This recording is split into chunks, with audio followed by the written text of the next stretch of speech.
Hey, it's 6:01, so I think we can go ahead and get started with our community advisory group meeting for the Fauntleroy Ferry Terminal Replacement Project. Just want to take a moment to welcome those few community members who are in attendance. My name is Laura Miller, and I will be facilitating tonight's meeting. We encourage you to email your comments at any time to our project team, and we'll go ahead and drop that email into the chat.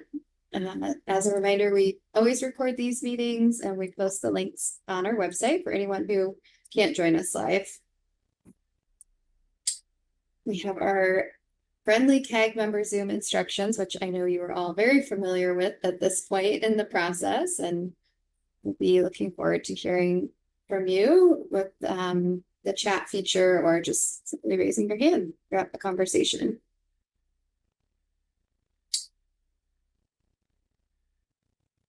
We have just an overview of our agenda. So we'll start by sharing a brief update on the status of our Good to Go study, where we're at with that, before spending the majority of our time tonight talking about our approach to construction. We'll also share some updates on the work that's happening for the intersection improvements and the real estate process. We also have some time dedicated throughout the meeting for questions and discussion, so we'll be pausing a few times to answer any questions or take your feedback, and looking forward to hearing from you all. And with that, I will pass it over to Hadley to give us an update on the timeline. Thanks, Laura. So many of you are familiar with this timeline, and we're showing that we're nearing the end of the Pell process. And we plan to wrap that up in early 2025. And by the end of this year, complete the level 3 screening process to determine what alternative would carry forward into the environmental review process and further design and construction. So as another view of this graphic is familiar. We started with a pretty wide range of alternatives, narrowed it down to the same location with larger dock sizes, similar dock size, and same size dock alternatives that we're currently going through the level 3 screening. And we're right at the end of that process, where we'll be completing the level 3 screening process in the next month or two and identifying an alternative to carry forward and working with all of you on that. So we're right here on the little line between level 3 screening and the final alternative. And then just as a recap, we've been kind of keeping track of all the topics of all our meetings with all of you. And we've spent the last several months, most of 2024 so far, going through individual topics that will be key factors in our screening process. To do the level 3 screening, we talked about environmental analysis, environmental issues, traffic, the Good to Go and advanced ticketing study, and how that may affect the operational efficiency portion of our purpose and need.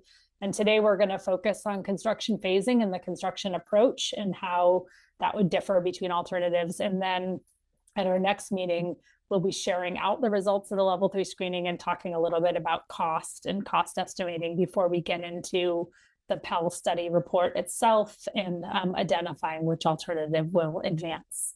So that's kind of a roadmap. We're getting to the end here of the Pell process, and we expect that we'll have the Pell report due and done in early 2025.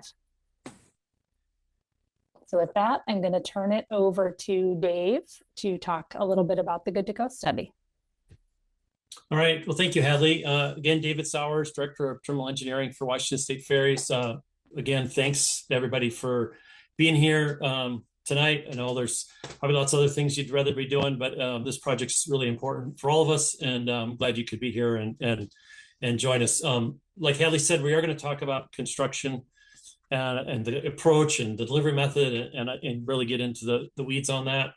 Ed Thomas is joining us from our team to help walk you through that. But before we get to that, I wanted just to kind of touch back on the Good to Go and advanced ticketing work that was done. We presented on that in August, I believe, to you all, and we appreciate the comments and feedback we've gotten, and we finalized that study. Before we kind of get into the meat of our presentation today, I just wanted to give an opportunity if folks had any questions or comments, anything in that study that they wanted to revisit. Happy to talk about it now. We can also save questions for the end. But I wanted you to all know that we can still have a conversation about that if you'd like. So I'll pause for 1 second if folks would like to ask any questions or have feedback on that. Okay, good. I don't see any hands up. So let's just jump into the meat of today's topic, which is the construction approach. So let's go to the next slide and talk about factors that we're taking into consideration as we design and eventually construct the project. Oh, I'm sorry, Judy. Judy's was slow to the hand. I was searching for my hand. So thank you. I'm sorry to delay this, but I just wanted some sense from you folks because, of course, we talked about cost in relation to good to go, both what could be immediate cost versus future cost. What is the conversation at your agency about that? Just, I think we all understand the potential benefits, and no one more so than those of us in Fauntleroy. But it would be helpful just to know, where you folks are in the conversation. Well, I'll start it off, and Hadley, feel free to fill in any gaps I leave. I mean, again, I'm assuming Judy and others on the call have read the result of the study that we did. Specific to cost, we did have the consultant put together what the cost would be to implement a variety of different good to go options at this facility and advanced ticketing. And there's numbers in there. I can't quote all of them, but they're from, I don't know, 5 to 8 million, all the way up to almost 20 million, depending on what type of good to go system we implement. One of the findings that we came away from with the study was that good to go really is effective in its full implementation. But that effectiveness is only in the neighborhood of a couple of minutes of additional savings in the dwell time that the boat is sitting there loading and unloading. So that we looked at that, Judy, and again, there's a cost benefit analysis here. There's a lot of investment that has to go into that in order to achieve those couple of minutes. And that for us was not enough to warrant, not from a cost standpoint, but from the fact that good to go requires a significant amount of to use the more advanced approaches to good to go requires significant policy changes, potential fare collection changes, and a number of things that certainly could be sorted out over the coming decade, but not something we could implement anytime soon and would provide real benefit to what we're trying to accomplish here. So there is some cost information in that report, and it talks about what it would cost to implement just at this terminal, not all 19 ferry terminals, but just here. And I'm hoping that kind of gets to your question. It's been a while since we met and talked about this. So I just wanted to be up to date on what you folks have been thinking. So. Yeah, and the other cost that's not in that study in black and white is there's a cost to operate and maintain the system. Certainly. And this is sort of one of those hidden costs that people don't probably appreciate that happens on the highway side as we toll 405 and we toll Highway 99 and we toll Tacoma Narrows. There is a back office cost for the vendor to actually implement and collect tolls and keep the equipment running. And that also would factor into the rates in the fare that we have to charge. So there's some capital upfront cost, Judy, and then there's this operation and maintenance costs. These are all, if money was no constraint, it might be a lot more doable. But the benefit we saw when we did the study was really minimal, and that's given us some pause in terms of moving forward with that more advanced approach. But Hadley, did you want to say something? Well, I just wanted to clarify that the study showed, I just put in the chat, I'm sorry about the formatting, but that's the summary of the recommendations from the study that we shared last time, that we decided that the best balance of that operational efficiency and the time savings was good to go option 2, which is now paired with the smaller dock option. So it becomes alternative A2. If you'll all remember, we had A2 and A3 that we've been carrying forward as small dock with good to go and small dock with advanced ticketing. So that study really highlighted what form of good to go would be something we carry into the level 3 screening. Good to go option 2 is kind of partial implementation of good to go, a semi-automated good to go system with still having a toll booth attendant, gets you 1.5 minutes of cost savings while balancing all of those issues Dave said that the study brought up, like share equity and that kind of thing. So right now where we're at is good to go option 2 has been paired with alternative A to be alternative A2, and that's what we'll carry into the level 3 screening. And then wave to go advanced ticketing paired with the same size dock will be screened as a pair in the screening. So helping address sort of the operational efficiency elements that some of those smaller dock options don't quite meet. So we haven't discarded good to go entirely, but the study said that the full all electronic tolling just didn't really meet our operation and have the costs, the time savings that you would need to have to make it worthwhile. Okay, so the chances are that every vehicle will continue to go through the toll booth. Yeah, all of the alternatives include toll booths. Thank you. Yes. Marty, I see your hand is up. Yeah, I just want to make a brief comment about how encouraged I am by the alternatives to good to go and the way that they've changed the processing. More than 10 years ago, I was on a committee that was presented information that said that a car with a ticket got through in 10 seconds and a car without got through in 1 to 2 minutes. And at that point in time, we had a lot of cash customers, and the period of time in the last decade where things have changed in terms of the scanning and in terms of how quick people, even without tickets, get through is just beneficial to all 3 communities, and I'm excited to know those new numbers, and happy for our system that it's going to benefit everybody because the processing is so improved. Yeah. Thanks for that, Marty. I mean, the study also uncovered that even currently 50 to 60% of Triangle Route customers arrive with a ticket. So they already do advanced ticketing. And that's an improvement over prior years. And, so that delta, you're really talking about the other 50% that would need to be processed. Marty, and also just want to acknowledge Justin's comment in the chat here about the popular idea of good to go as a fully automated ticketing system, and the study clarifies it's not really possible due to policy risk and loss of passenger revenue. It makes sense that unlimited good to go does not have the same functionality that a lot of Vashon residents may have imagined possible. Which is an accurate summary of then the results of the good to go white paper and advanced ticketing, right? Is there anything Dave or Hadley would?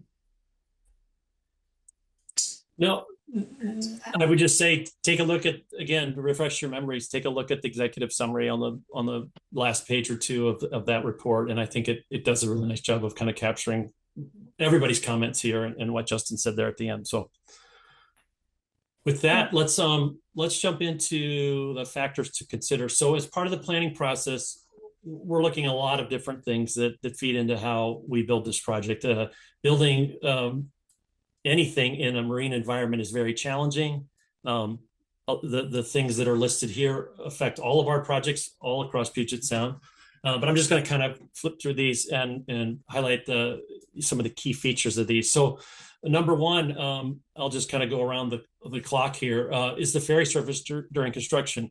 WSF is committed to maintaining some level of essential service during construction, and we're going to look at exploring service level options in the coming months and into next year. Obviously, we know the importance of providing service to the Triangle route, and in particular, the Vashon residents who depend on the ferry service.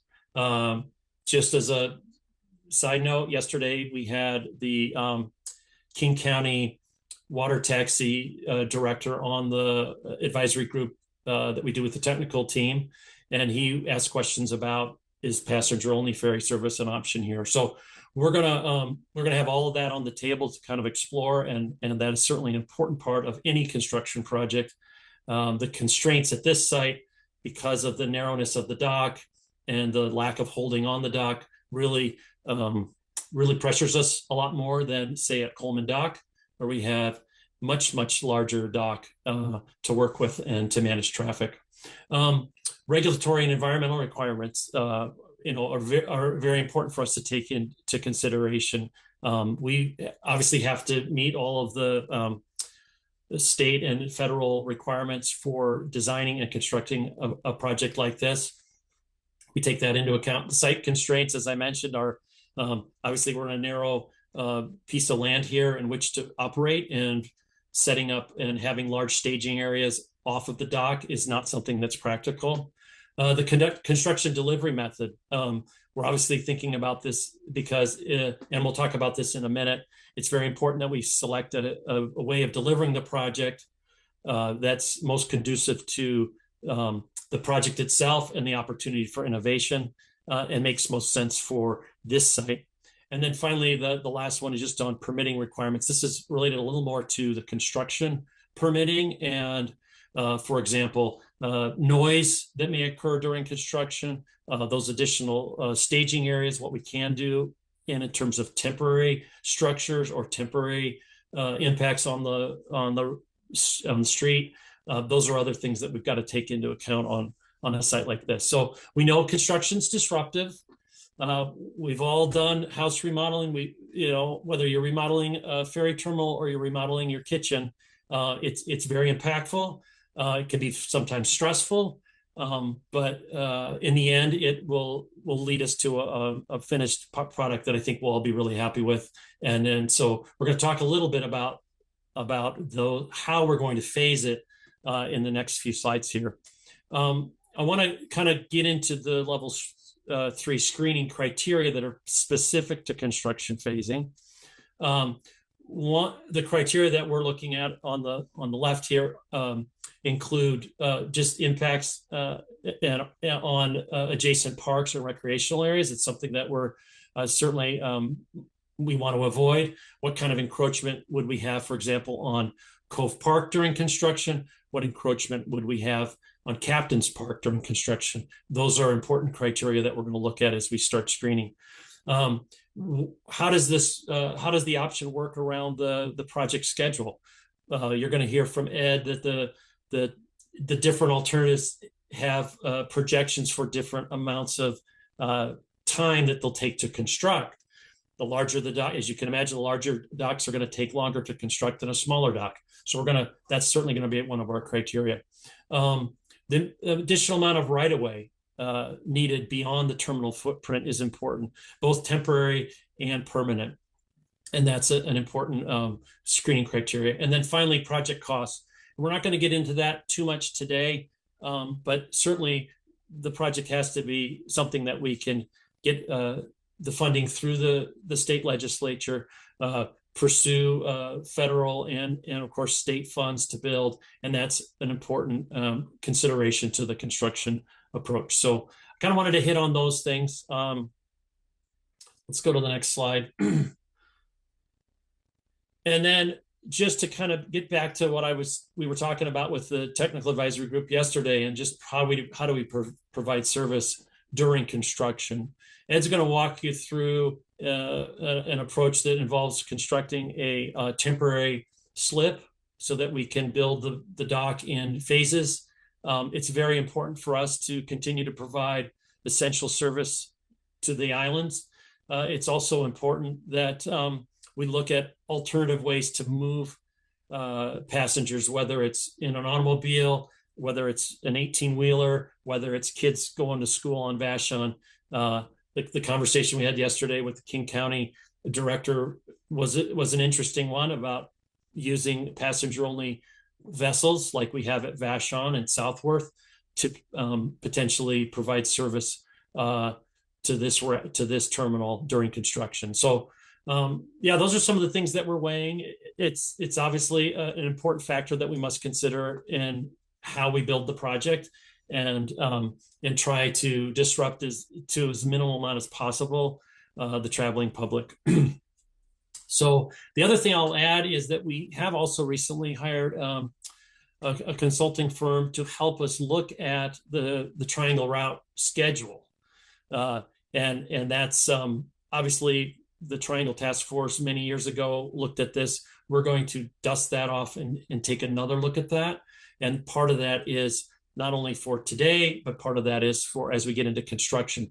That team will help us keep engaged, of course, with the community and come up with a great way to work the schedule that provides the maximum amount of throughput. So I'm going to stop there. I'm going to hand it over to Ed Thomas. He's going to walk us through the general sequence of construction. Thanks, Dave. Hello, everyone. Ed Thomas. I'm the project engineering lead. And as part of the Pell study, we started thinking about how to phase construction, as Dave mentioned.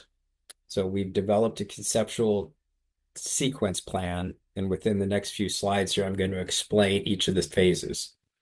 And I'd like to note that the information on the phasing slides are representative of the A-series alternatives. Phasing information for the longer dock alternatives would be similar, with adjusted durations to account for the additional work associated with the longer docks. So on these slides, we have the construction activity areas identified with orange hatch. The terminal operations areas are identified with the dark cyan shading there. We have the pedestrian walkways identified as a dashed line, and the passenger waiting areas identified as black boxes. I'd also like to point out that we're still working on determining a suitable area for contractor staging and suitable area for contractor construction offices. So starting with phase one, the ferry service would operate from the south half of the existing dock and utilize the existing slip. For the first approximately 18 to 21 months, the contractor would build new tow booths, realign the exit lanes, construct the north half of the new dock, and construct a temporary dock and a temporary slip facility angled off of the northwest corner. So next slide. Okay, 2A. So for phase 2A, ferry service transfers to that north half of the new dock and operates out of the temporary slip. For the next 15 to 18 months or so, the contractor would remove the remaining elements of the existing terminal and build the new south half of the dock, build the new ferry slip, and build the new ferry terminal building. Then moving into phase 2B, service would transfer back to the south half of the dock, utilizing the new dock and the new slip. And for approximately 1 month, the contractor would need to reconfigure the north half of the dock into its permanent configuration. The end of 2B leading into phase 3, the project for the terminal facility is essentially complete, and ferry service would resume to full service at the facility. And then for approximately the next 3 months, the contractor would remove all of the elements of the temporary dock and temporary slip and complete any necessary punch list closeout items.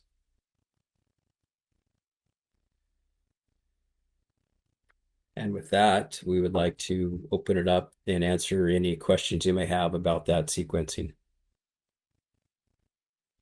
Yeah, so we will pause. I know that was a lot of information about the construction sequence.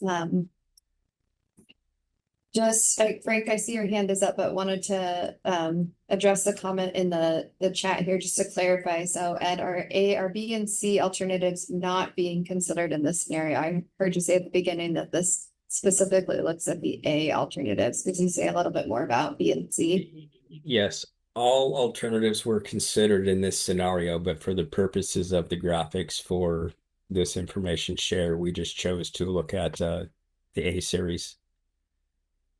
There will be a little bit more information in some following slides with respect to overall durations for the larger dock alternatives. Good. Frank? Hi, guys. Thanks for your time. Wanted to ask the question. If you can you go back one or two slides, either or, to the graphic? I thought that the dolphins were not part of in the birthing were not part of this project, but I guess if it was to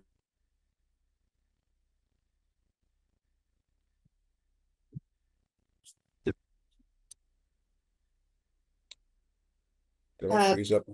Yeah, Yeah, you froze somebody a froze little up. bit. You froze I a think- bit, Frank. I think we heard Yeah. you ask if or noting that you thought the dolphins were not part of the Right. I thought it was terminal the replace trestle only. project. I thought it was just Yeah. the trestle, which is not, I don't believe, are the orange, it's the 6 inch orange dots in the two boxes. I thought it was just from the dock side of the ramp and back towards the street. Yeah, and do you want to speak to that about why the dolphin replacement Yeah, and the terminal birthing structures? Yeah, I could start. In applying the terminal design standards for layout of the holding lanes and the access for the design vehicle and all those different elements, even the A1 alternative grows in length primarily because it needs to accommodate turning movements of the large design vehicles, and that pushed the end of the trestle and the bridge seat and the transfer span out beyond existing, and they move into deeper water, so that would require replacement of those structures. Frank, I Yeah, just I'll put in the I'll just- chat, maybe you missed the meeting, but this alternative summary that we shared, I don't remember what meeting it was, earlier this year, has a lot of detail on each of the alternatives and which ones include replacing the berthing structures. I'll go through that. Thank you. Yeah, I'll just add that in the original 2016 version of the scoping, Frank, that the vision at that time was the dock would be shorter and fatter, and with the feedback that we've gotten from all of you and the environmental permitting agencies, making a dock that's much fatter instead of long and slender is seems to be out of the question. So that's in part why things have pushed further offshore, is to deal with the environmental impacts that we're trying to minimize. So that is now part of the project, is to replace the transfer span, the bridge seat, the wing walls, and the dolphins. Can I ask how much farther this is moved? Maybe this isn't the information I obviously don't remember, but how much farther it's moving out as a baseline compared to what? Because one of the other options, previously was the scour hole. It needed to get out beyond the scour hole. Does this new extension is out into the scour hole, if not beyond? So that's a moot point now, right? Well, we are moved. Yeah, maybe Ed can speak to the specifics. In this, again, please look at these construction phasing drawings as concepts for all types of alternatives. They're all going to require the second slip. They're all going to require demoing one side, rebuilding it in the new, and then demoing the other side and rebuilding that anew. So we're trying to get the concept here. Yeah, Haley, can you show the slide that has the thumbnails of all of the different alternatives, please? I think it's No, I was just an going to say important reminder. we could not delay on that any longer if we're just using this as concept stuff. So Yeah, Frank, apologies you for may not not be being the able to only do it. one who needs a little refresher. I know it's been a while since we've met, but we do have a slide that shows all of the different. It dock Looks like it's not configurations. in this deck, actually. Yeah. Yeah, it's not in Okay. this slide deck. Hadley was one we had used last time, but I was just pulled up the alternative summary, and it does, for each description of the alternative, Frank, it does have like the dimensions of the dock size and talks specifically about the scour hole. So it might be good reference. Wait. Okay, thank you. I'll look at it. Ian, Hi there. This is super exciting to see this. So as somebody who knows kitchen remodels really well, because that's what we do, I'm excited to see how this might play out. I have 3 questions. I know that's a lot, but I don't see anybody else's hand raised, so I hope that's okay. First Go for one, it. have you sent this past any contractors yet? To talk about feasibility and whether this kind of phasing would work for them, or was it technical advisory group? And while you're answering, I'm going to run and get the cord from my laptop so it doesn't die while I'm hearing the answer. Dave came off mute to answer that one.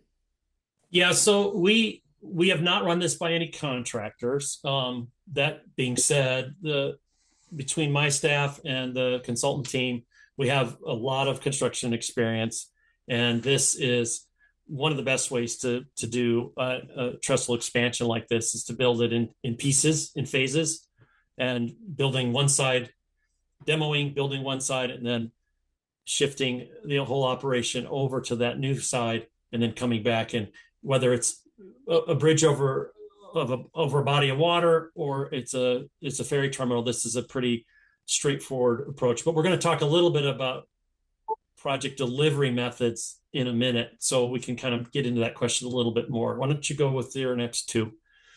Okay. Would all of the material for these docks come through West Seattle, or would you barge them in?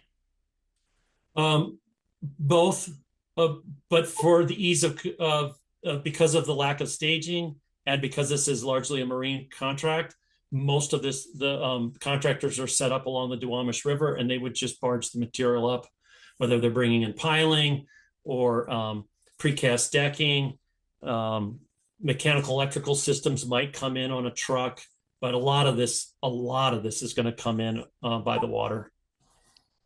I was thinking specifically too about the demolition of the temporary dock and trying to get that out. And so having that go through back down the dock again would be, or along Fauntleroy, seems like it would be really hard.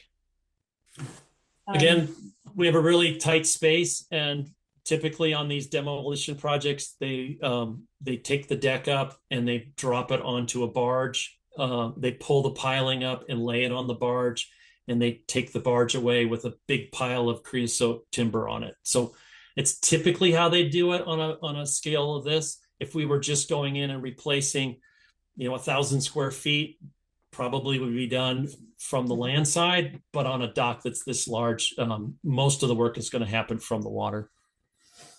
Okay, thank you. And then the last thing that I was thinking about was the cost of building that temporary dock.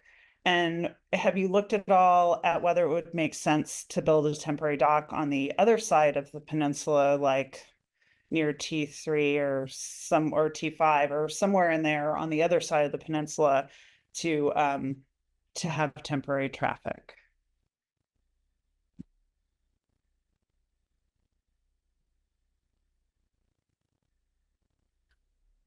Dave might actually be frozen. Oh, Dave, I can am. you- Frozen. Did you hear my question? I'm so sorry. I did hear your question, so just to reframe what I heard, asking about whether during construction, if we could consider the temporary slip at another location, such as LA Bay downtown. I know that is Not downtown. Oh, sorry, T3. You said T5. Yeah, T5. Yeah, somewhere yes, else on the West Seattle Peninsula. yeah, on the West Seattle Peninsula. Dave, I see you're rejoining. Are you back with us?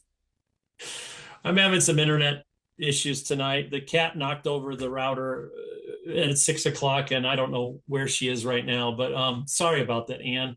Okay. The idea of providing the temporary dock here certainly could be explored, but the reason is because we're trying to move folks that conventionally are using Fauntleroy, whether it's the school kids going over to Vashon or it's all of the freight and that's trying to get over there to build the temporary dock here. Building it in a completely separate location, it just wasn't, that requires a whole nother round of environmental permitting. And we're already doing the permitting here to build the permanent structure, so it makes sense to just partner it with that. That makes really good sense. I was thinking dollars, not thing.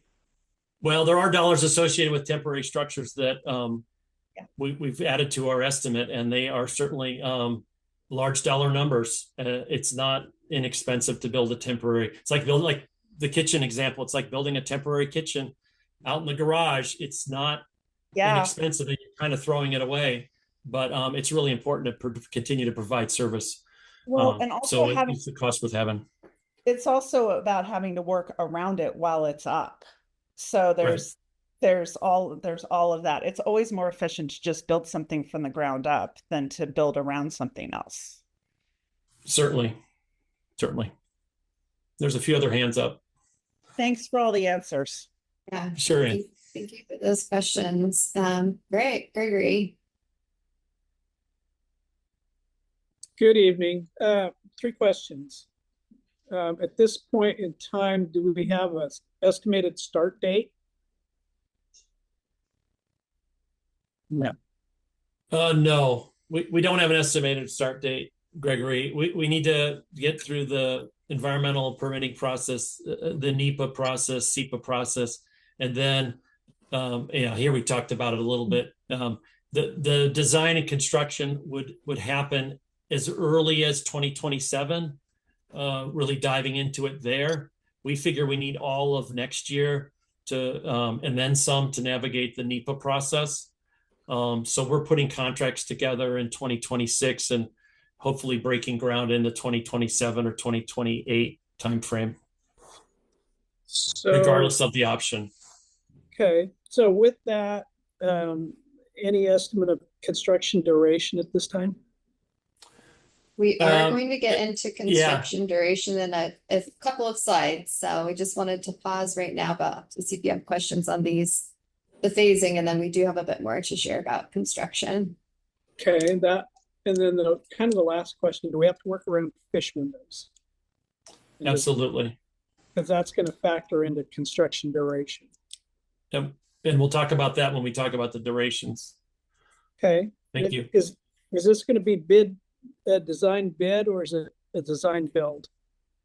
We're going to talk about the delivery method here in a minute. So again, any questions you guys have on the construction phasing that Ed showed, we're going to keep talking about construction. We're going to answer all your questions, Greg, coming up here in a few slides. Perfect. You all are knowledgeable about construction, so lots of great questions. Marty, you've been waiting. Yeah, can we go back to that previous slide?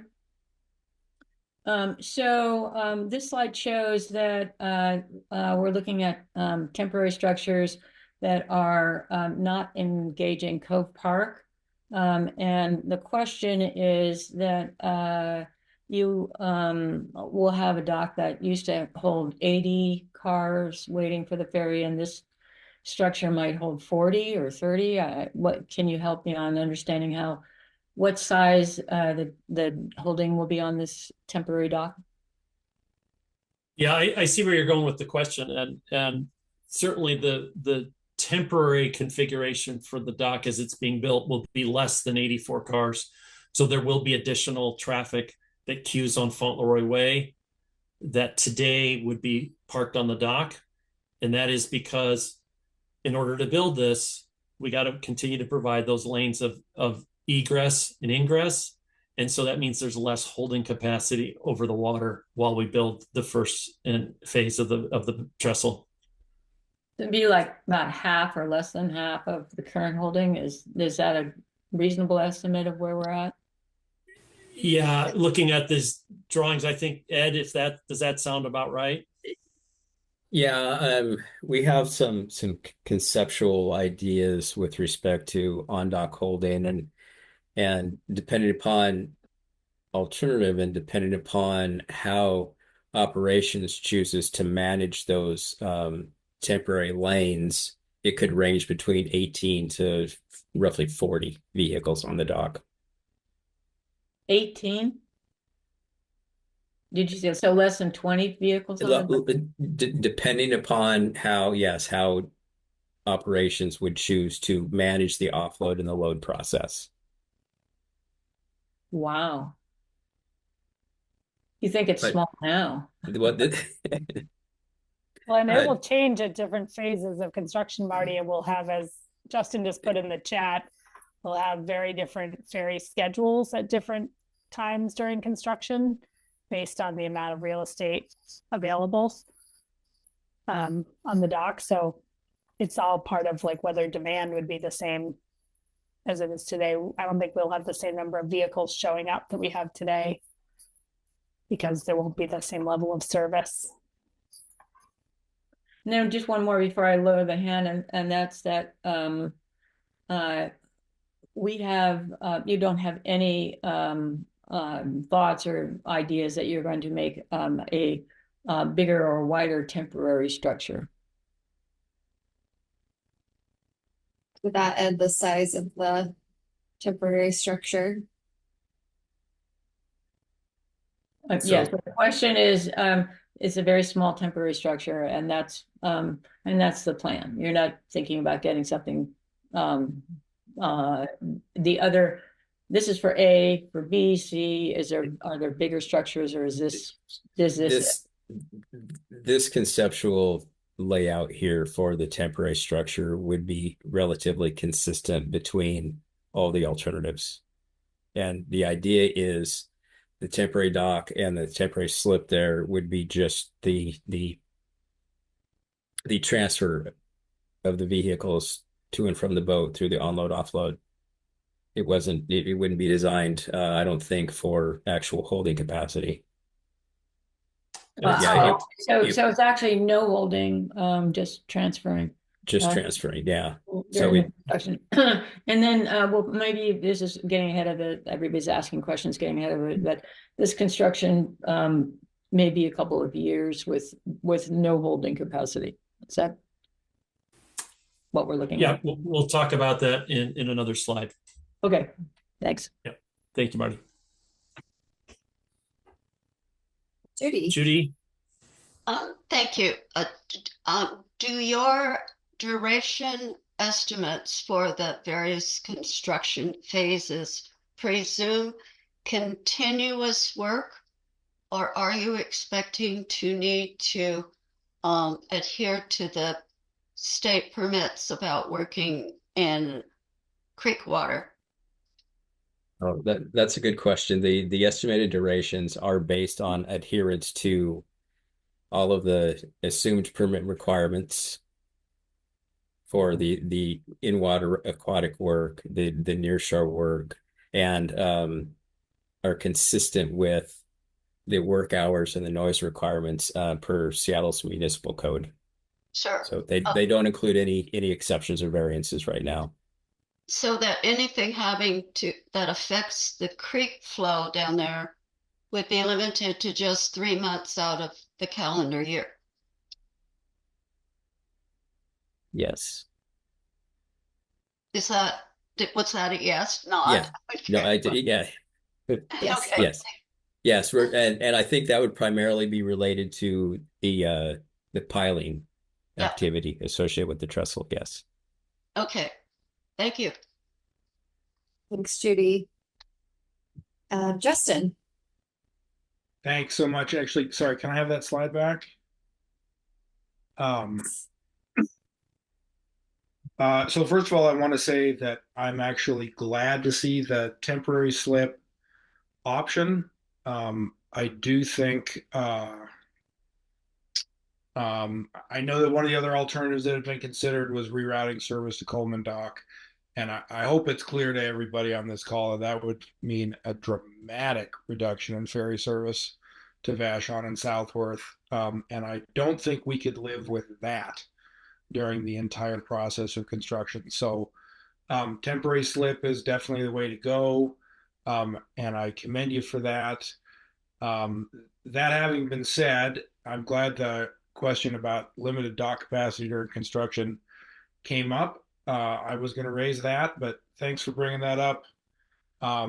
you know, if I'm adding the 2 phases, so potentially 2 18-month phases, and I think some duration after that. So 36 months, conservatively 3 years. That's an awfully long time to have that traffic backed up on Fauntleroy Way. And, you know, myself for Vashon, along with Frank for Fauntleroy, have been advocates in the past of WSF engaging in some active management of that line on Fauntleroy Way, especially now. So I have to redouble that statement, and especially now while we're looking at an incredibly extended period of construction. I understand why. I'm fully on board with the project, and I know it needs to happen, but I do think that there needs to be some additional law enforcement and some so revisit the boarding pass, the idea of a boarding pass system, because I mean, we're going to have line cutting, you know, we're going to have more of the same kinds of traffic accidents that I was involved in while parked in the ferry line waiting for to be loaded on a boat. I mean, we're going to have sometimes Fauntleroy Way Southwest in that area, it looks like somebody's filming the Mad Max movie, and it's going to look even more so like that for the better part of 3 years and possibly more. So I need to emphasize that again. You know, there needs to be some active management of that line by WSF. Thank you. Well, thank you for that comment, Justin. And I know, you know, Dave and Hadley and Charlie here from WSF listening to that. We also typically have Trevor in these meetings, and will be representing our operations team, be passing along that feedback to those folks as well, and thinking about that. And Justin, I'll just say we're an important component of this that's kind of coming next is the planning, the service planning during construction, and what the sailing schedule will be, and what traffic patterns we're planning for, and how we'll be, you know, communicating that out to customers, and to do just that, to both meet the essential ferry service, but also to manage the queuing. We're not going to be able to have the same amount of people showing up at the same time as they do today with this configuration. So we'll be working on the sailing schedules that will be in place for different periods of construction, working with all of you on the FAC and, you know, broad community engagement on that process as well as part of this project. And then looking at other options, as Dave mentioned, you know, supplementing with passenger only service, potentially. There, you know, we haven't taken off the table running some trips to downtown Seattle for those that would be valuable. Some trips into the temporary slip, but you're not gonna be able to get the same volume of triangle route riders, 3 million a year through this configuration for 3 years, as you're all pointing out. So it's going to be a really important part of all of this.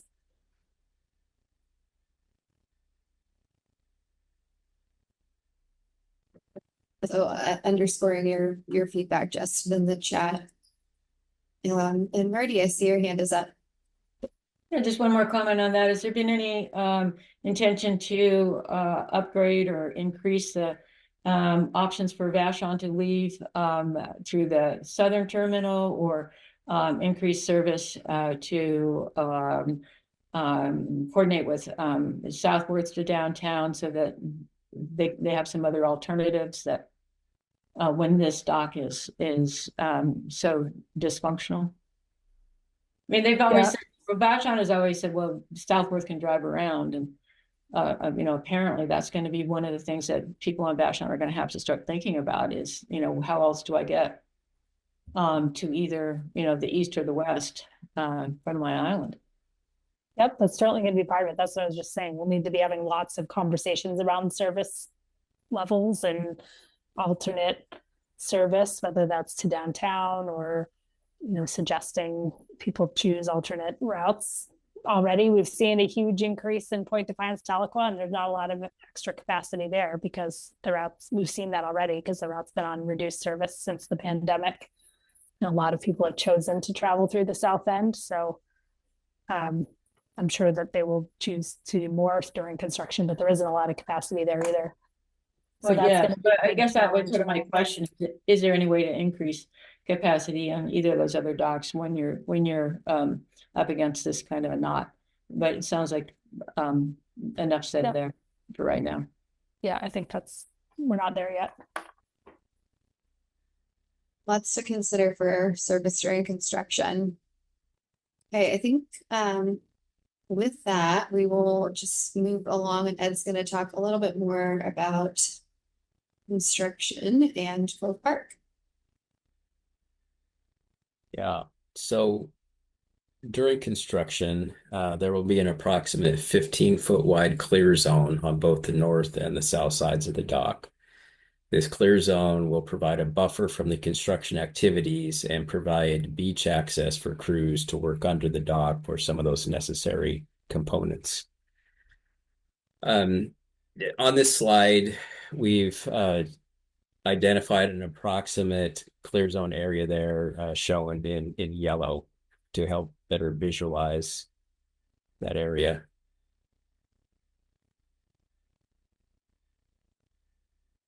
Okay, construction duration. There were a lot of comments and questions about this. So as you can see on the table here, the overall estimated construction durations range from 33 to 48 months. Alternatives A, A1, A2, and A3 have an estimated duration of 33 to 39 months. Alternatives B and B1 have an estimated duration of 40 to 46 months. And alternatives B2, B3, and C have an estimated duration of 42 to 48 months. And these durations are based on major construction activities that were essentially represented in the slides there, from the contractor's start of work through completion. These don't include internal construction contract elements to WSF that might include the advertisement, award, execution, and closeout phases of the project. They're just the physical construction activities. And I think with that, I'd like to hand it back to Dave to talk about construction delivery method. Yeah, okay, so I think this question came up at least once in the last round of Q&A. Wanted to kind of share with you a little bit about what our thinking is on construction delivery methods. So we've obviously looked carefully at the options that are being presented here, and based on our findings, what we intend to do is use a design build method to construct this project. This means that we will have a single contract with a design builder who will both execute the design and construction of the project. Just for those of you that aren't as familiar with design build, this is a alternative delivery method that has been widely used throughout Washington State DOT for about 25 years now, with a lot of success. Many of the big projects around the area were delivered design build. The Highway 99 tunnel, the 520 bridge, many of the sections of 405 were delivered design build, as compared to design bid build, which is a delivery method where the owner, in this case the state, hires a designer and they design the product, the finished product, and then the contractors bid on the set of drawings that the owner prepared, and the winning contractor is the lowest price.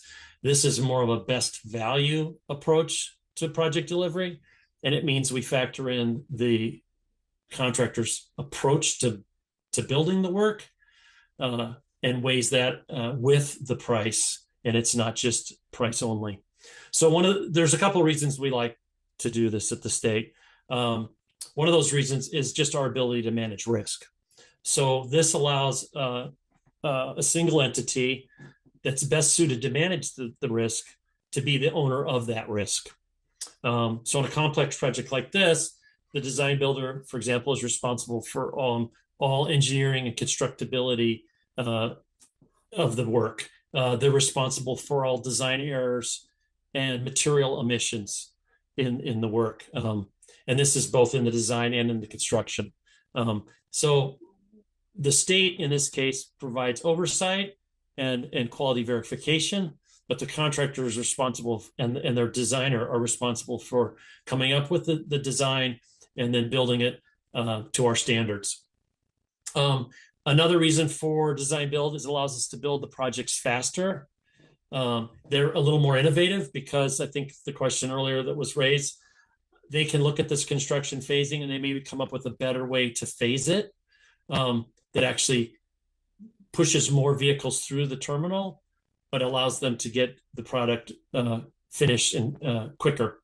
For example, when we're doing projects like this where we have marine work, we have foundation work, we're driving piles, and then we're building a superstructure on top of that, the design builder can actually start constructing the in-water work, the piling, while they're still putting the finishing touches on the superstructure, and they haven't even started yet the mechanical electrical systems or the stormwater systems upslope. So it really allows a much faster way to deliver the product, and it has these advantages to risk allocation that I described earlier.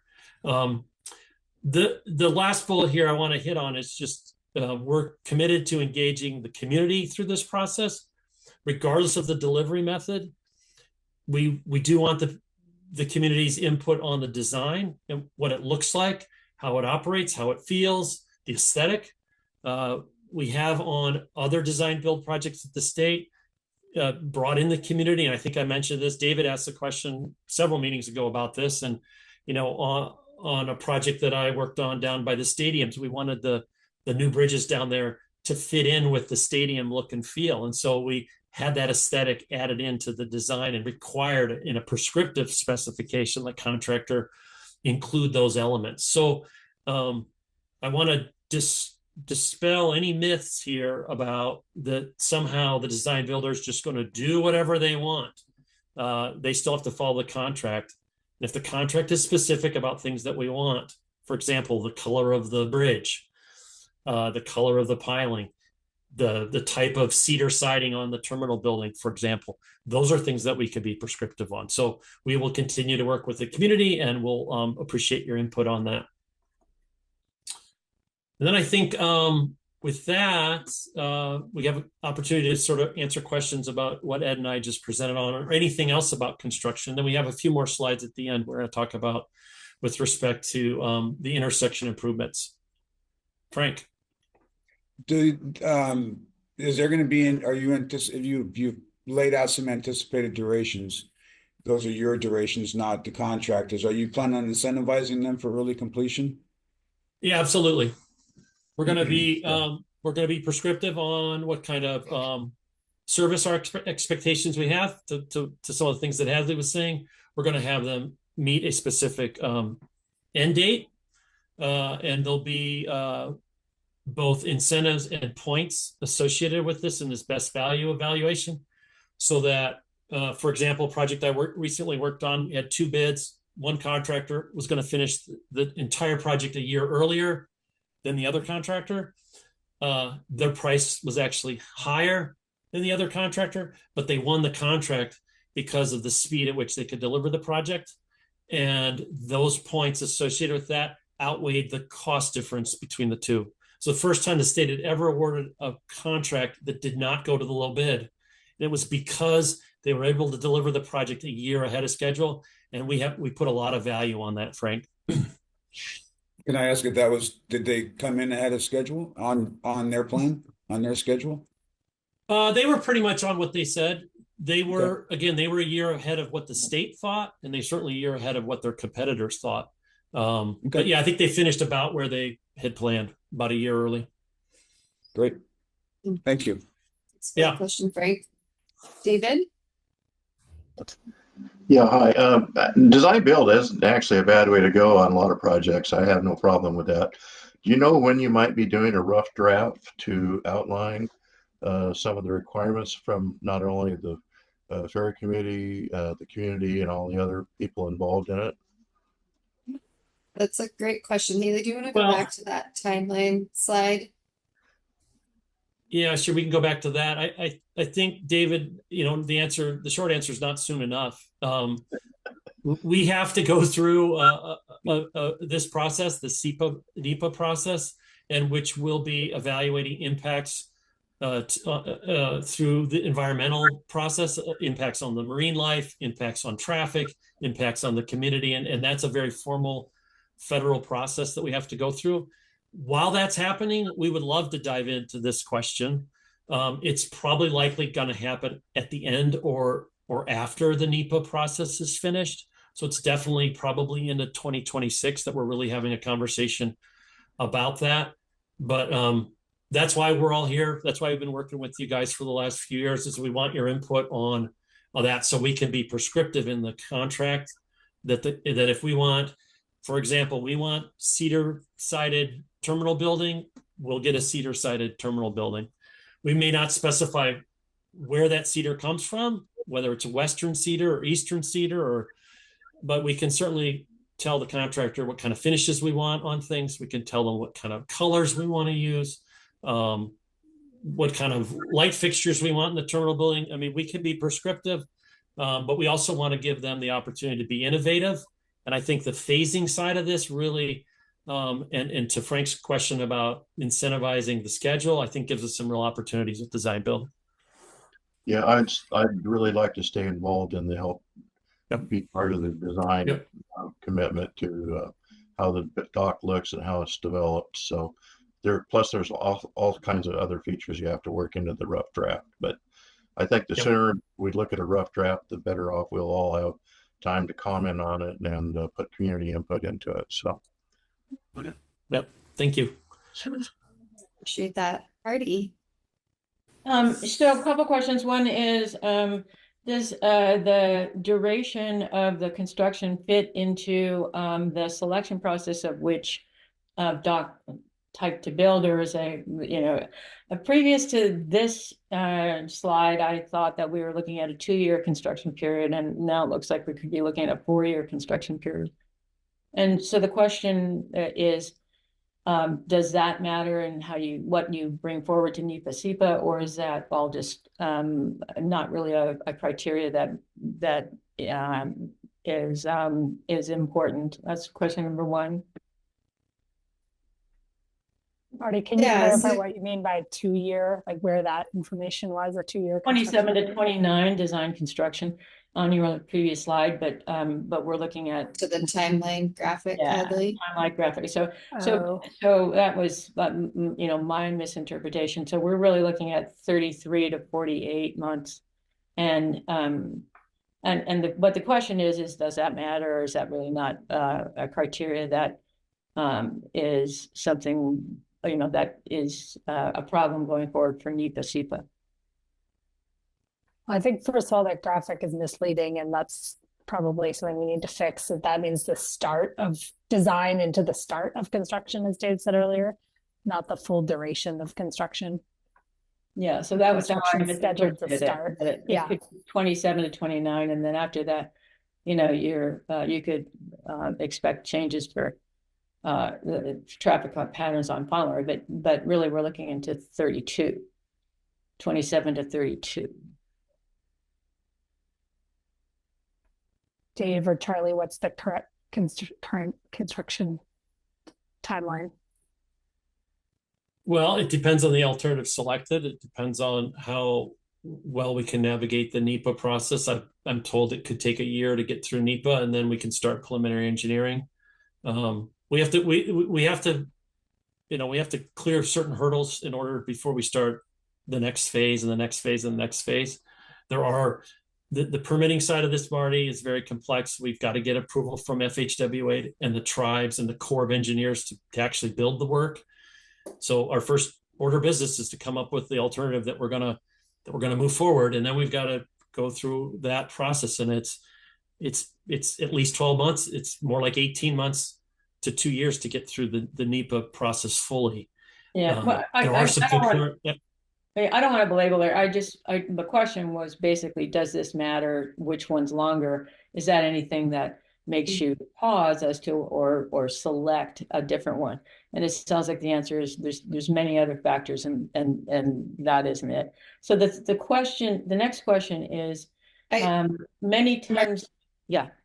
Sorry, Marty, I didn't mean to interrupt you, but I just want to clarify. So the question you're asking is schedule part of our screening criteria, is a timeline? That's a way to word it, yeah. And It Dave is. is not nodding yes. So that is one of the criteria that goes into screening the alternatives. Yeah, if we could build the project in a year, that would have a lot of points towards it versus a project that took 10 years to build. So it's certainly part of it. But what you're picking up here, Marty, is that these are all in that sort of 3 to 4 year range. Right. So that won't probably have as much effect as if I had a project I could build in a year. Yeah. Marty, on page 32 of the document I put in the chat earlier, the alternative summary, it showed that end of that document includes all the screening criteria, and the page 32 at the bottom, alignment with the project schedule is one of the screening criteria, and you'd be scoring it based on shortest duration of construction to longest. It's all outlined in the alternative summary, and it is one of our screening criteria. Yeah, and to David's point, you know, it's not like we have 1 year versus 4 years. We have things on a you know, within a closer range. And then the other question is, many comments have been put out in over the course of these years about design elements, lighting, as you have mentioned, you know, appearance of the terminal inside and out, the heights of the railings, the pedestrian lighting. So those questions have been put forward by numerous different people. And how does that get presented or included in the design part of design build? Or does everybody just have to repeat themselves?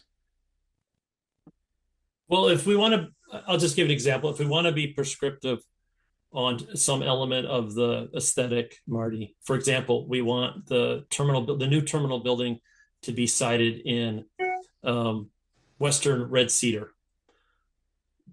We can put Western red cedar siding as a requirement in the design of the terminal building. If we don't care what the siding looks like, then we can leave it up to the design builder, and they'll probably put the most inexpensive, cheap product they could on the side of the building. And as long as it meets the warranty and it meets the durability that we require and all those things, that could be fine. But I'm sure that there's an interest, for me personally, there's an interest in an aesthetic that fits with what we're doing throughout our system. And we're, for example, Mukilteo and Anacortes, we've just built toll booths with stained Western red cedar. So to us, that would be a nice aesthetic, and not to have, you know, aluminum siding.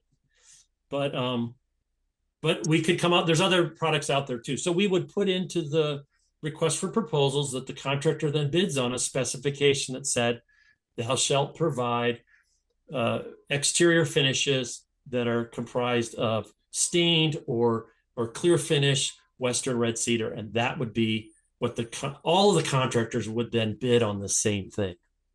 So it sounds like, does that help? yeah, it sounds like, Dave, what you're describing or summarizing is that there's going to be opportunity for some of that detailed conversation about design requirements. And Marty, to your point, I think what I heard you say also is you all have provided a lot of input on what you're interested in seeing for the terminal design and aesthetic. And will we be carrying forward what we've already heard as we look to the next phase of engagement? So I think I'm also hearing a question about the community engagement process. And I think maybe Hadley can confirm, you know, my understanding is we would want to start from a place of recapping kind of what we've already heard. And so not starting from scratch, but to Dave's point, getting into more details in the next phase. Is that accurate, Hadley? Yes, in this entire process is a continuum, and working with all of you on the Pell is going to give us valuable input, but then that'll inform the NEPA process, and we'll be carrying all of this into NEPA and then also into the design process. And during construction, there'll be community engagement happening throughout, managing those construction impacts, weighing in. The sailing schedule, as I mentioned, is going to be a really important element of the community engagement. what those service levels are, what the traffic impacts are. And there's just a lot of this that's going to need constant community engagement and input. And I'm sure people will have different interests on different topics. Some of you, are more interested in the aesthetics and the design.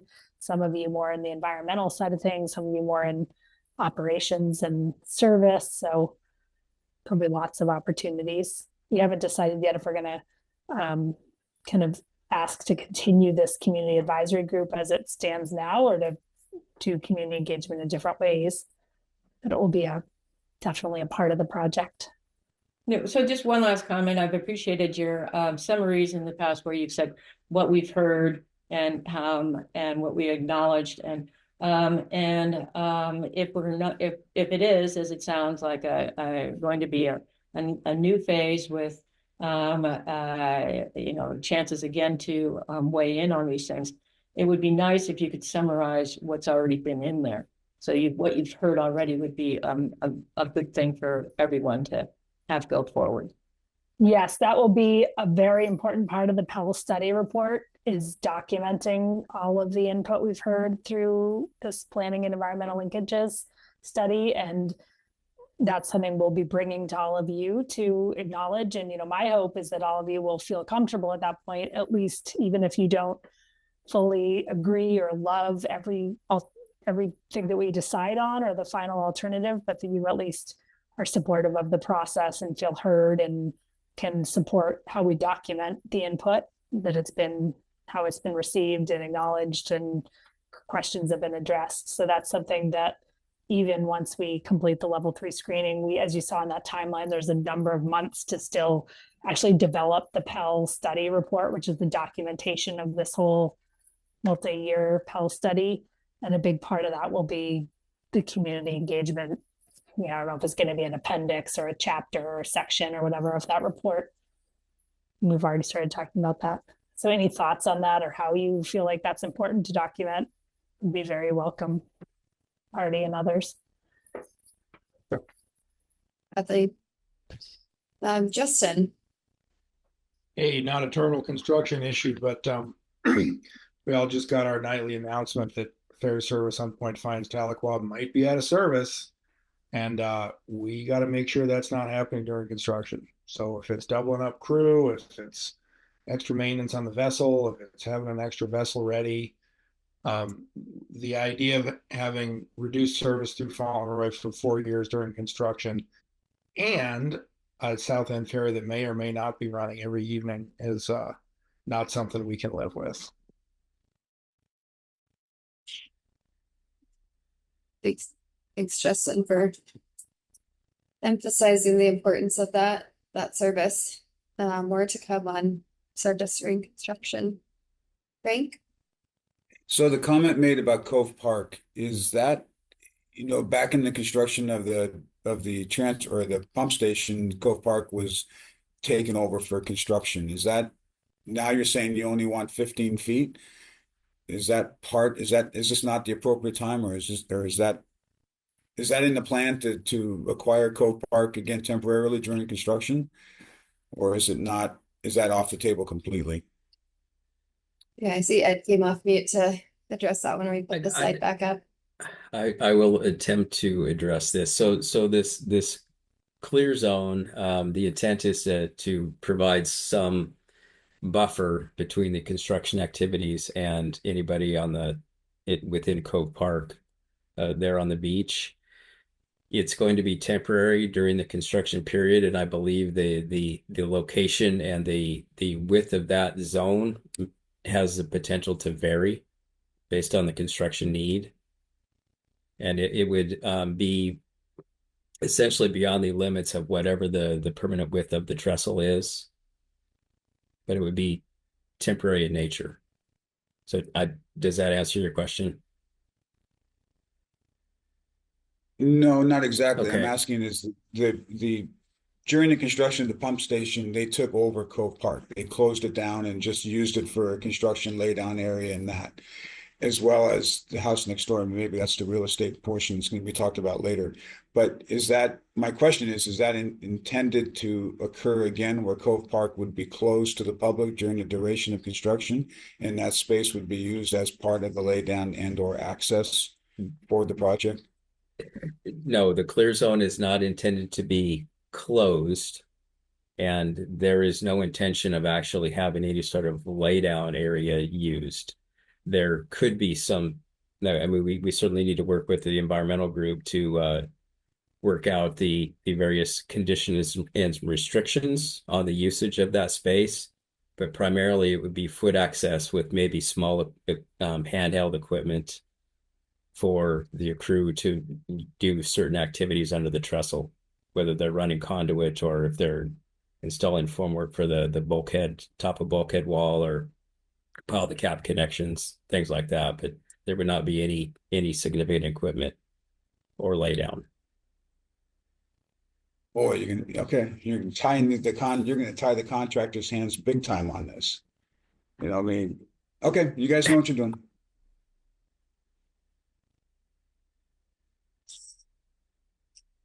Okay, Marty, I see your hand is up. Did you say Marty or did you say somebody else? Yes, So, Marty. To just a little bit more on Frank's question, and that's that Washington State Ferry now owns the house, and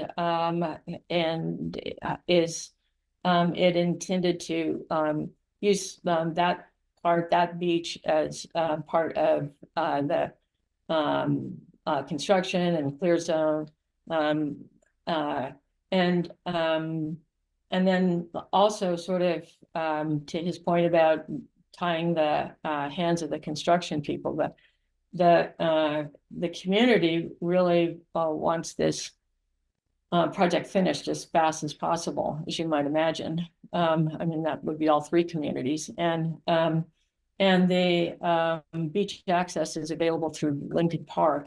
And we had 3 years of it closed because of the pump station, and we survived, you know, with the idea that it would be coming back. So I think we put that in your news that Fauntleroy community is aware of the tight area and the need for a construction spacing. So I'm just going to put that out there that if you know, we as a community have lived with that before and have been able to assuage any hard feelings about the loss of that with the idea that it will come back. That's helpful, Marty. That's if given the choice of longer duration or less use of Cove Park during construction, you think that would be a good trade-off? I think we can sell that. And just to clarify, Charlie's going to talk about this a bit later, but we do not yet own the White House. Oh, okay. Yeah. Just to make sure that we're clear.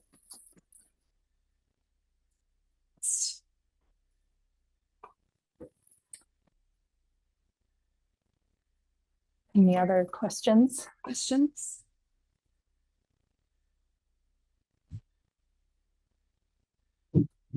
Go ahead and on. We still have some time left if you think of anything. Charlie, can you tell us about what's going on with real estate? Sure, thanks, Laura. Right now, Washington State Ferries is working to acquire the property just north of the terminal and the King County lift station. We completed recently the environmental assessment and the appraisal at the end of September. And now our Northwest Region Real Estate Office, Real Estate Services, they're negotiating the property acquisition with King County. The team has already been in contact with the tenants to provide them with relocation options. What else? Washington State Ferries plans to use the house as a storage space and break room for terminal staff until the intersection project begins, and that's tentatively scheduled for the fall of next year, so a year from now. And the next slide, I'm going to talk to you more about the intersection update. Okay, for the intersection project, which we Hey, separated. Charlie, from it the- looks like you have some questions on real estate before you keep Oh. going. We'll just pause right there, Frank. Yeah, Charlie, did I hear you correctly? You're gonna that, and again, this is want to make sure I understand this. WSF is going to acquire, you said the pump station? Did I hear No. that correctly? No, I said the house immediately north of the terminal Right. and lift station I call it the Little White Oh. House. Okay, and lift station. Okay, so it's not, you are not going to acquire the lift station property. That's going to be owned by King County forever. You are going to acquire the White House because King County owns that currently. Yes, and they explained to us some time ago that it came in it was very helpful for a staging area, office space, and we didn't know where else to put our construction staff and the contractor. Agreed. No, So, fully agree. Okay. Thank you. you're welcome. Judy, your hand's up? Yeah, Charlie, what happens during the intersection construction and afterwards with the house?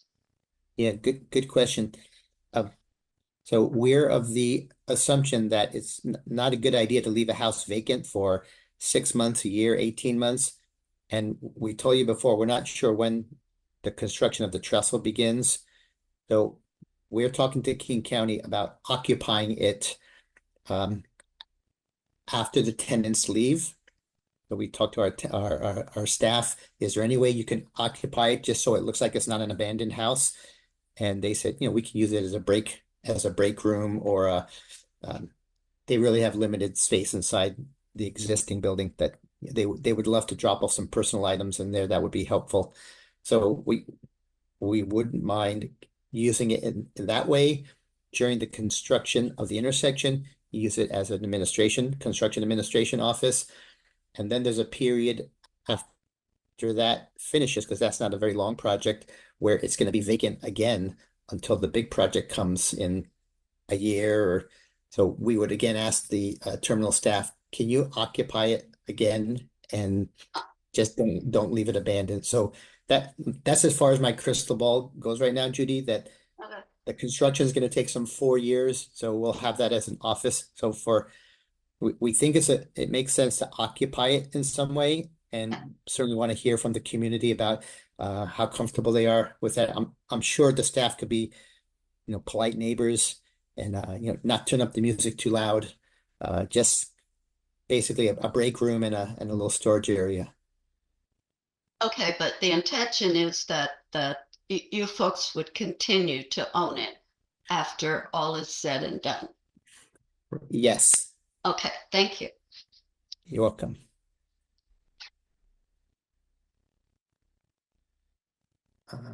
Okay, the intersection project now. Yes, thanks, So we Charlie. also want to share an update on the intersection improvement work. We're currently coordinating with SDOT and King County Metro, and we've already completed early survey work and traffic data collection. We have upcoming geotechnical tests that will study soil and rock conditions ahead of construction. In early 2025, early next year, we'll design the signal, and in mid-2025, we'll plan signal operations. The start of construction again is tentatively set for the fall of 2025.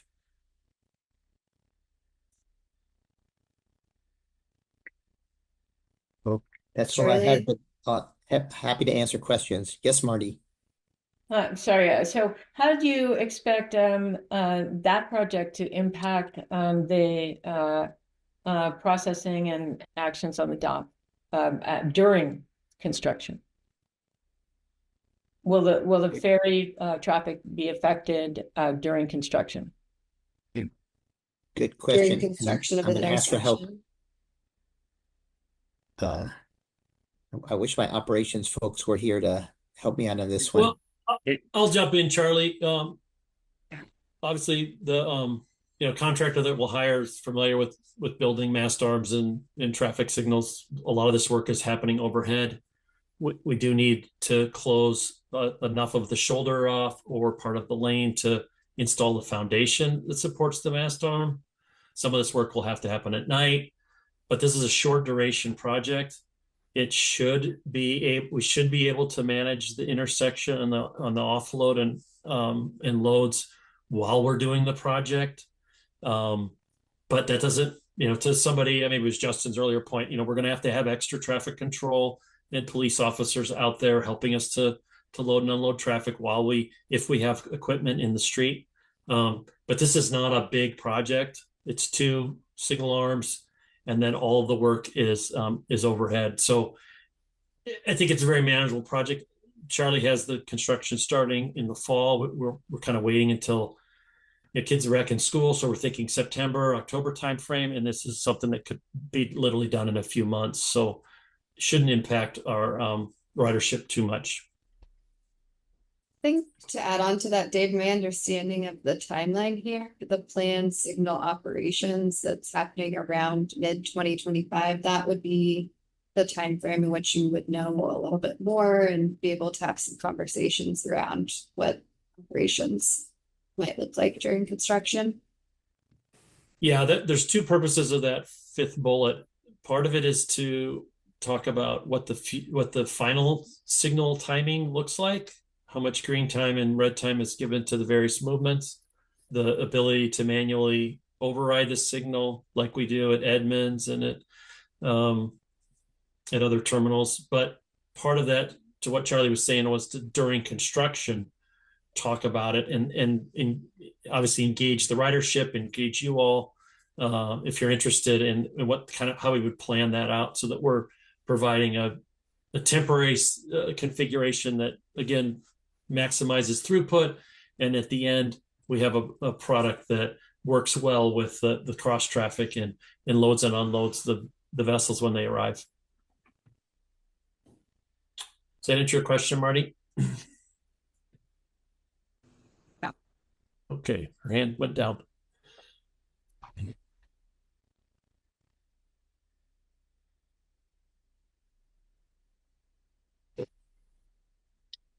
Yes, Ranger. Maybe something that was, are you guys planning on doing away with the police officer after the light is installed before construction, or is that going to be maintained until after construction? Well, I think Charlie's talking about a gap between the intersection work and then the trestle replacement. I think the end goal here, Frank, is to create a fully signalized intersection that doesn't require day in and day out traffic control. The question that I'm asking my operations staff is there a manual override that we would be able to switch that, or is it an automated override? Those things we still have to work out with between our own internal staff and with SDOT. But I think in the end, the number one goal for this piece of work is it's for safety reasons. And as much as I've seen near misses and actually have seen an accident in that intersection when I was out there, I also see a person standing in the middle of the intersection, putting their life on the line, trying to keep that flow moving. And if we can eliminate that position, that's great. It also will save us a little bit of money in the cost of staffing that person. Okay. Good questions and more to come on that. Thank you. I think that's going to be paramount during construction, and as soon as you guys start the construction site, I think that's going to be paramount to have somebody there to because you got a signal is a signal. You need a presence there that can actually do something. Yeah, one of the things we did at Seattle when we were finishing up the intersection at Coleman Dock at Yesler is we continued to staff that intersection, even though the lights were working and everything was on and it was cycling through as designed. We had a traffic officer at that intersection, particularly on the busy days, just to help manage, make sure people weren't turning right when they weren't supposed to, or turning left when they weren't supposed to. So we'll continue to monitor that, and as the ridership and the community gets more comfortable with how it operates, some of those illegal maneuvers will cease, and I think we'll all get comfortable with it, and then we can pull off the officer. Thank you. Did I say that all right, Charlie? Yeah, I agree with Frank. It's going to be very chaotic during construction, and I couldn't imagine not having a police officer with just half a trestle there. I think we're going to need a lot of help at that intersection to keep things safe. So, Yes, Ann? Anne, Hi. We have a couple friends who have houses right next to Captain's Park. And I'm thinking about the elevation difference between the street and Fauntleroy up on just at those houses up above Fauntleroy. Is there any kind of shading or other shielding or other kinds of things that you can do to the traffic lights to reduce the impact on those houses? If I can answer that, I'd say absolutely. An example we had at Mukilteo is we had something similar come up, and even though the criteria read one way, that these are the foot candles that are required, we questioned that because the community asked us about it, and we talked to those people who had kind of given us the information to set the brightness of those lights, and talked to the city council, talked to their offices, and we were able to lower that requirement. We didn't want to make it so dark that it's not safe. They agreed with that, but we didn't need a ballpark out there either. But we found a sweet spot that worked for all of them. And there's also shades that you can put on there, so you're not getting the bright light directly into your window. So yes, we can do that. Mark, do you have any more information on that based on the study that we did, the elevation of the last term? I thought we talked about that a bit. Yeah, the final hair room that Mark Andy, the mast arm height, excuse me. So mast arms, what the signal displays are on, should be low enough that shouldn't present as much of an issue. I don't think. The other thing to remember or think about is there won't be any signal display that will be pointing towards Captain's Park because it's a T intersection, so there's no traffic movement at the top of the graphic here. These will all be obviously the signal displays will be aimed at Fauntleroy itself and then to the ferry dock side. But then as Charlie said, alluded to, you can there are housings but basically you can do various closures around the display, so it really kind of focuses a signal display to the vehicle traffic and doesn't cast aside. So several different aspects that I think we can work through here. That's great. I just wanted to make sure it was on your radar because I don't think that there's anybody on this committee that lives in those houses right in that little area there. So thank you. Mhm. Yeah, good comment, Thanks, Anne. Ian. Hey, I lost track of who had their hand up first. David, can we like to hear from you? Marty had her hand up first, but my comments are real.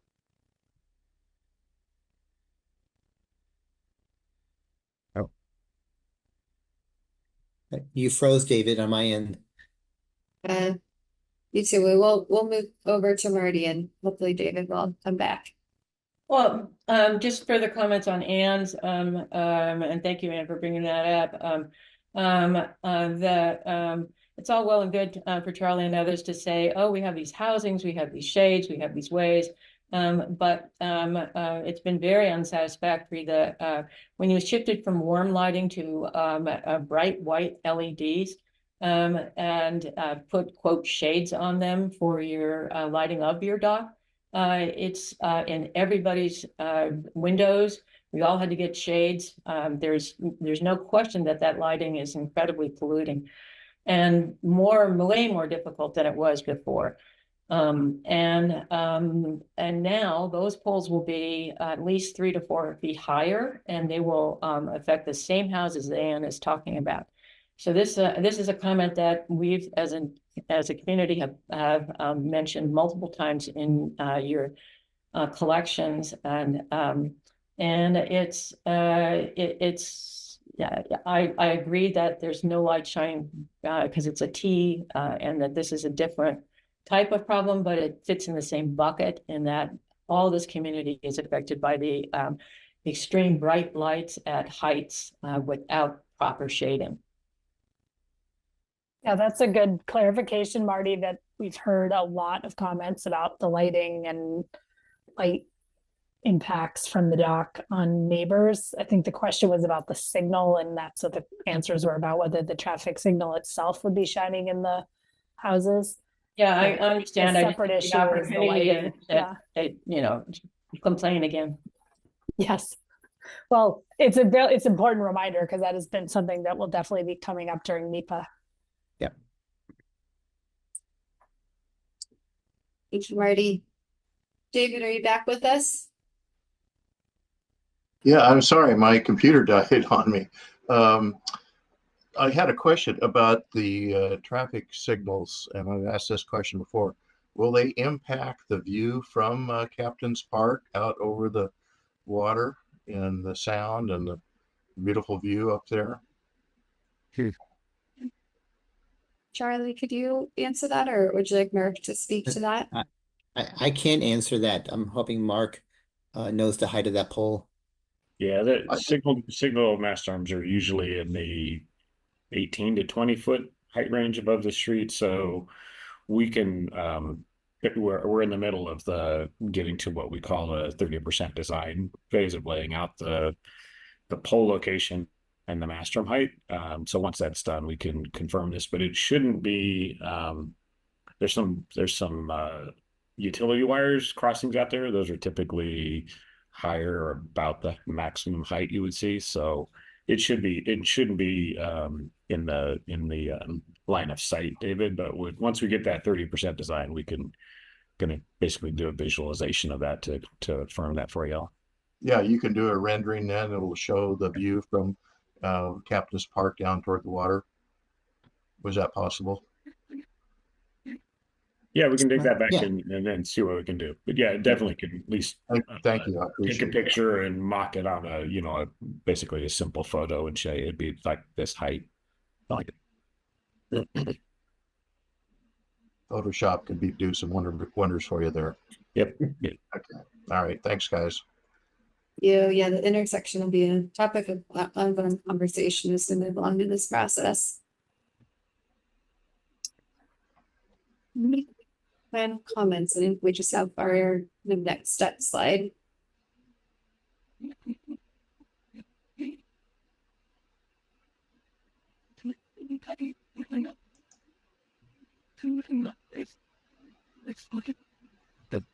Okay, so our next steps for this group, we are, as Hadley mentioned at the beginning, nearing the end of this PAL planning process. We do have the cost estimates as one of our upcoming topics, as well as the level 3 screening results. So we will be looking to schedule those meetings soon. And then finally completing that level 3 screening process and the PAL study report. With that, I think we can go ahead and close out. Thank you again, everyone, for spending another evening with us. We greatly appreciate your time. Really great conversation tonight. I'm very impressed with the depth of knowledge on construction and just all of the questions you all have been asking and feedback that we will carry back to the team and as we move forward. Dave, Hadley, any final words? No, thank you for a really great discussion, good comments tonight, and stay tuned for meeting dates for our next meeting. Yeah, thanks Thank you everybody. all. Really appreciate your time tonight. Yeah, thank you. Good Night. night. Bye.